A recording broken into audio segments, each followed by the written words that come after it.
بدن يناضل القاطي وعندك السلام يا سلامة الإسلام السلام عليكم ورحمة الله وبركاته. مركب أبو رئيس وحن هاد نقيا حل بانا دي أصلي حل كودي بيقرتين ما أنت أنت الله هركينا يقول ياشا رأيو ذا عبري يجوا مثل أي شعب غير سومالي لان xildhibaanada dhib kastoo soo gaadhay jilgil kastoo soo gaadhay xasaanadoodii oo lagu tugtay waxay la tahay shacbigu wuu idin og yahay wuu idin abaalgudi doonaa wuu idin mahadnaqaya wixii maanta ka dhacay golaha waxay ahaayeen waxaa golayaasha ku cusub كو فدي وذا شركة سيد الله شاقي أسباب قاربا قلياش الله يسوي يراه أنا أقول حالنا واشاقي وحن كو احترامنا يوم فدي وذا شركة أتسقي مدحوينها حكومة واحد هشيس بان كينينه وسير كريمة دبدونه في الهشيس لما جلين وها عضاضي وركي وسير كريمة دبده برشور بالله كانه بهايان يا حياتيس كاي ما ركتي هي لو حيسيو دكامده iyo buuka oo arkayseeno dushana waraaq halkan lagu qoray cid kala seexatay aan jirin cid ay dhexmartay aan jirin cid ay qabanaysan aan jirin sharcina aan ahayn waxa kale la yaab leh baarlamaanka igu xaasixiyay balaas weydiiyaan waxa xaasixiyeen marka waxa la arintaasi arin qeyr sharciya ah heedo ka dhacday halkaas madaxweynaha jamhuuriyadda Soomaaliland inaga dooranay waxa la arinta badbaadadeedu maanta madaxweynaha maadaama aynu dooranay horta inaga shacbiga u talab madaxweynaha waxaan soo jeedinayaa madaxweynaha Soomaaliland laba lugood bay ku taagneed horta labadii maanta ka jabtay mid waa ummadda sharciga ku dhaqanto oo dimuqraadiyada ay tahay waxa cadaatay inay sharciga ku dhaqmayn golihii waa laaftuuba xildhibaanadii rayigooda cabirayna golaha hortiisa lagu garaacay أنا قدومي أنا هاي قالوا برلمانكو قلت دي وكيل ضباط عيدا باكو قرن والدولة دوسيسا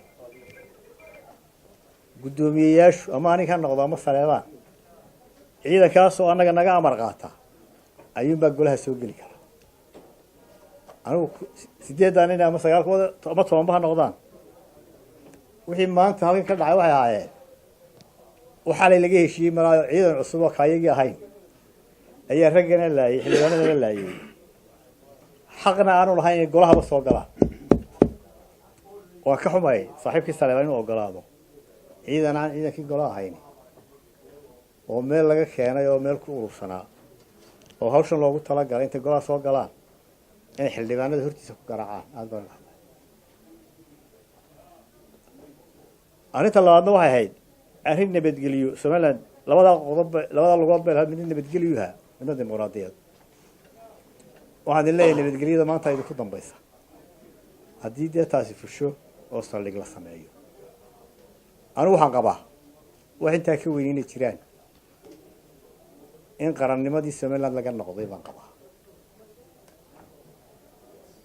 قول ستاقي سمالي لان إن لقا نقضي بان قباه وايو عندنا هالشيء كله جرينا عيدك كان سنة ساعة سوماليا ده حيوتقعنا قريب كم إذا صوماليا مركب واحد أقبلنا إنه قريب كم إذا صوماليا هالشيء كا وهو ذا قال لبعضنا عاصمة الشعب المدن بكل العليين وإلى صديق هذا الله سيا هذه إنه بدري سو اعتراف لما قررنا سكميدا نقولينه markaa dee way hagaagaysaa dhibaatooyinka ku noqnoqon maayo xalay baan ka hadlay saldhig military iyo saameyntiisa waa garanaysaan waxaa loo isticmaalayaa arrimo military cid baa lagaga duuli doonaa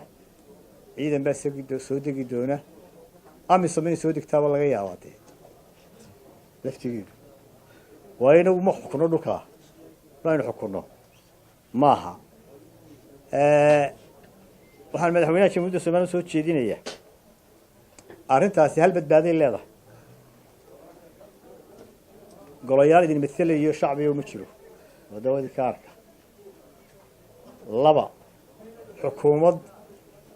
dareenkii shacbiga ku shaqaynayso idinka naxaysaana ma jirto madaxweyneynu dooranay marka madaxweyne waxaan soo jeedinaya arrintaa inuu dib u eego madaxweyne arrintaa dib u eeg madaxweyne arrintaas dib u eeg xalka keliya hadhay waxa weeye diidma shacbi maadaama xukuumaddiina arkaysaan dee golayaashiina arkaysaan diidmo shacbi oo midaysani waa inay jirtaa marka shacbiga labada xal unbaa idin hadhay baan leeyahay labada xal unbaa idin hadhay in madaxweyne dib u eego wixii halkaa ka dhacay sharci darray ahayd laba in shacbiga dareenkiisa iyo diidmadiisu ay meel marto waxaan u mahadnaqayaa saxaafadda waxaan si adag u cambaaraynayaa waa markii labaad xukuumadda kulmiye ay xildhibaano xasaanadda leh xidhxidho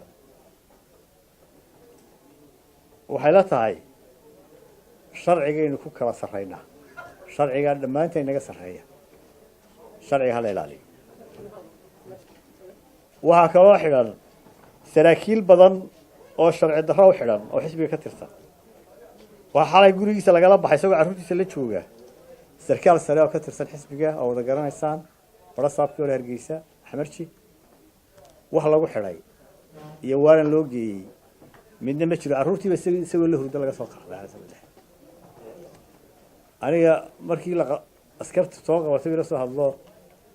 askar baa ay wadatay buu yidhi dabeedna telefonkii male waa laga qaaday dabeedna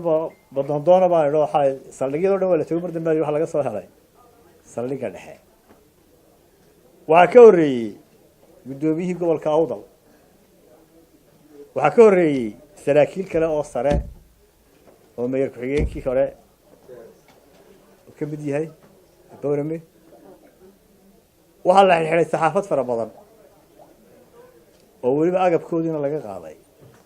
saxaafaddeena cidina wax ma siiso inankaa yara saxaafadda ahi